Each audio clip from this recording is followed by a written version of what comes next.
Yo no le tengo miedo a nada, no le tengo miedo a una enfermedad, no le tengo miedo a la soledad, le tengo miedo a las personas que son egoístas consigo mismas, que creen que tienen el mundo en las manos. Personas que cuando nos ven, de pronto por los colores que nos identifican, creen que también somos personas malas y nos atacan, nos agreden, nos sentimos no sé, fuera de este mundo, como que no pertenecemos a ellos, porque tratan siempre de hacer la vida imposible por así decirlo. Yo no puedo besarme delante de unos punquetos, o sea, porque yo sé que obviamente ellos me van a agredir, porque ellos no están de acuerdo con eso. Yo no puedo, digamos, delante de unos niños, porque, digamos, va a ser un poco mal ejemplo para ellos. Igual que parejas heterosexuales manoseándose delante de niños. O sea, si hay una persona que se siente incómoda o que pretende hacerme sentir incómoda, pues simplemente para mí no existe. Bueno, pues el rol en la sociedad es algo difícil. El primer día que me vestí, o sea, tenía muchos nervios. Ese día no me puse pelo, ese día estaba calviada, tenía un inconveniente y no tenía mi pelo. Ese día me sentí muy mal pues porque ese día sí me sentía disfrazada, todos me miraban como que yo iba con una sombrilla y todos me miraban raro. Pero ya yo digo que es cuestión de uno sentirse y verse bien. Puedo ser trans, puedo ser lesbiana y puedo morir lesbiana, gay, trans, pero a mí no me puede importar la sociedad, porque así soy, así voy a morir.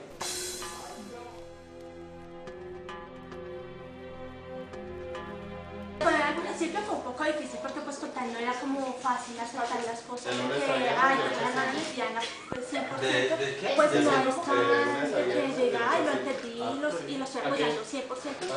Hasta ahora por el momento lo estoy apoyando lo que más puedo, ella se ha dado cuenta de lo que la puedo apoyar.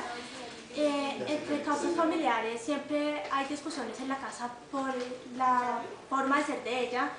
Entonces pues yo siempre me meto en esas conversaciones, que siempre hay peleas y todo, pero entonces a la final pues yo siempre termino como regañada porque me dicen que piensas de que yo me voy a volver igual que ella, mientras yo tengo mi género bien, yo soy hetero y tengo muy bien eso y no lo pienso borrar, no lo pienso voltear, nada. Pero con ella siempre he tenido una relación, pues antes no teníamos desde que quiero así, pues traté de llevarlo por la buena, porque pues no es tan chévere decir ay, una lesbiana y pues tal vez al final siempre la podía entender y pues, aunque no compartimos los gustos, nos entendemos muchísimo. En mi caso, mi mamá no sé si se hace la vende jabón, como la mayoría de mamás, porque ya son felices haciéndose las vende jabón. Entonces, como que nunca le he dicho, mamá, yo soy lesbiana. O siempre dije, yo no voy a salir con el cuento de, mamá, es que me gustan las mujeres. No. Un día llegué y le dije, mamá, te presento a mi novia. Ya. O en pequeña le decía, es que yo no me voy a casar con un hombre, yo me voy a casar con una mujer. Y que tenga los senos bien grandes, le decía. Entonces decía, la niña está diciendo locuras. Y listo, se quedaba ahí. Con mis hermanos, por ejemplo, cuando ya eso de que efectivamente sí lo ven a uno con la nena y sale siempre con la nena y todo ese cuento, entonces en un principio, pues uno de ellos estaba un poco enojado. Otro dijo, bueno, si la niña le gusta eso, pues igual sigue siendo mi hermana. Entonces, ¿qué lío? Bueno, pues mi familia ha sido algo muy duro, mi mamá ha sufrido mucho. El verme ya pechos, el verme ya una apariencia muy andrógina, saber de que el niño ha ido desapareciendo poco a poco para ella ha sido muy duro. Entonces, pues, no, es difícil, pero igual hay que tener berraquera y salir adelante. Ha habido casos que se han visto en los psicólogos del círculo, que los padres de las personas LGBT le disparan en la pierna a los hijos. Entonces, ese tipo de miedos que se van escuchando hacen que el miedo crezca. Entonces, una persona que tenga la decisión de salir del closet o seguir en el closet dice, no, yo voy a seguir en el closet porque no me voy a arriesgar a que me pase eso que le pasó a la otra persona.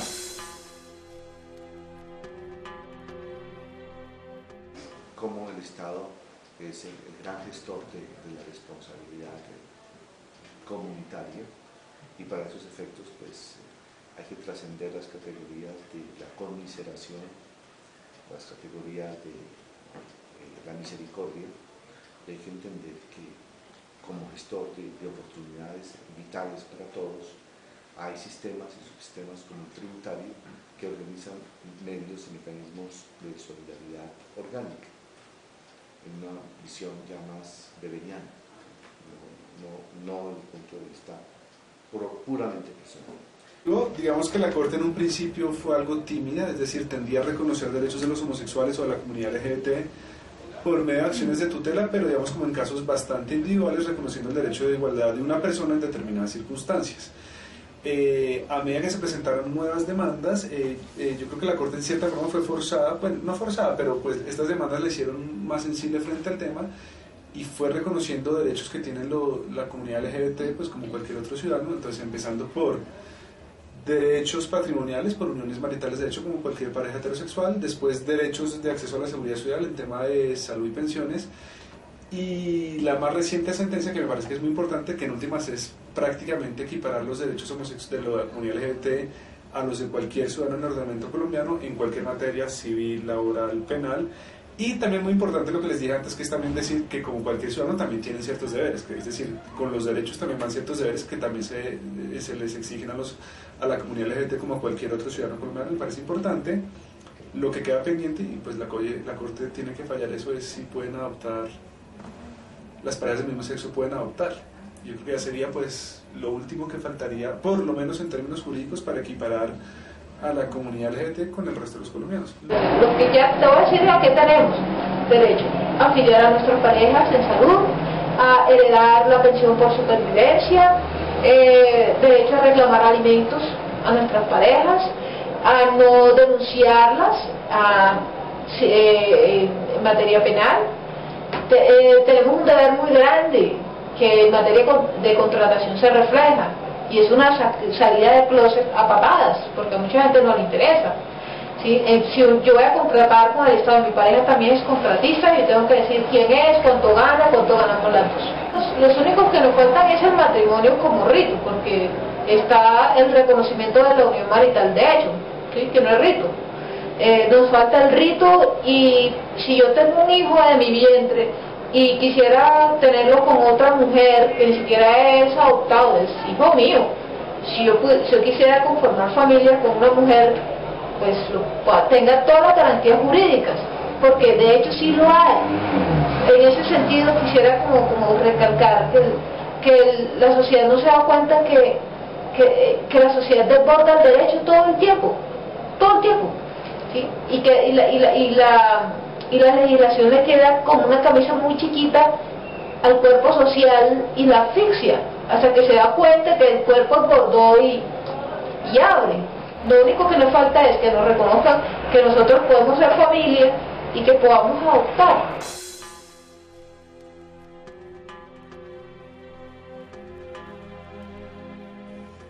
No es solamente suficiente, pero sí es un primer paso. O sea, las personas,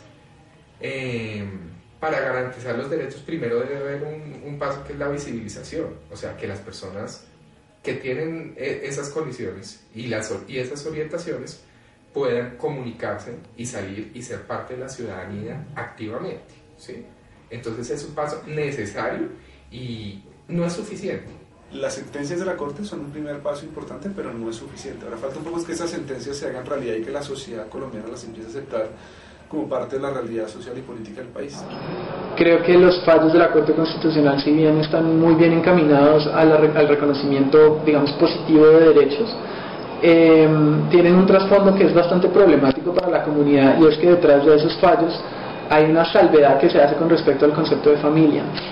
Digamos que la naturaleza de esos fallos lo que muestra es la naturaleza extremadamente individual garantista de los derechos que tiene la Corte Constitucional, que es básicamente los individuos LGBT, y por tanto la conformación de parejas LGBT no debe ser sujeta a discriminación en función del libre desarrollo de la personalidad, por así decirlo. Como quien dice, ellos son raros, démosles sus derechos porque en su rareza tienen derecho a cumplirlos, ¿cierto?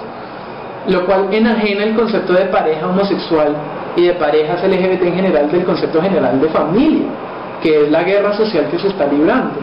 Y hoy en día, cuando tuvimos todos estos fallos jurisprudencialmente magníficos de la Corte Constitucional y nos topamos con la realidad de que nuestro hoy en día procurador dice que con base en esa enajenación que hay entre las parejas del mismo sexo y la familia no se puede adelantar un proceso hacia la igualdad plena, es decir, no va a haber adopción y probablemente no va a haber matrimonio.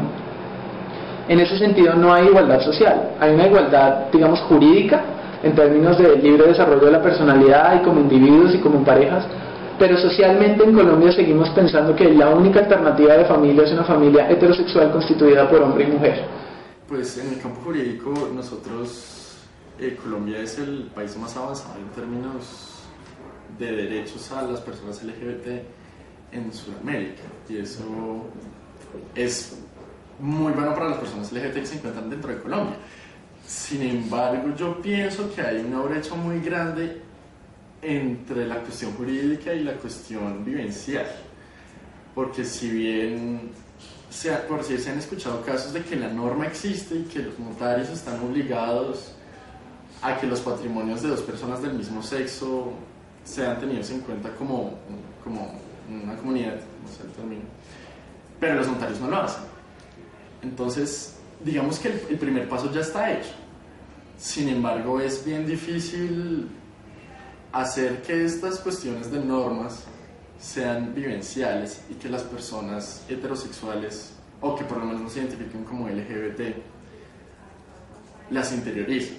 Y esa es la principal preocupación que pienso yo y que expresa la comunidad LGBT en general.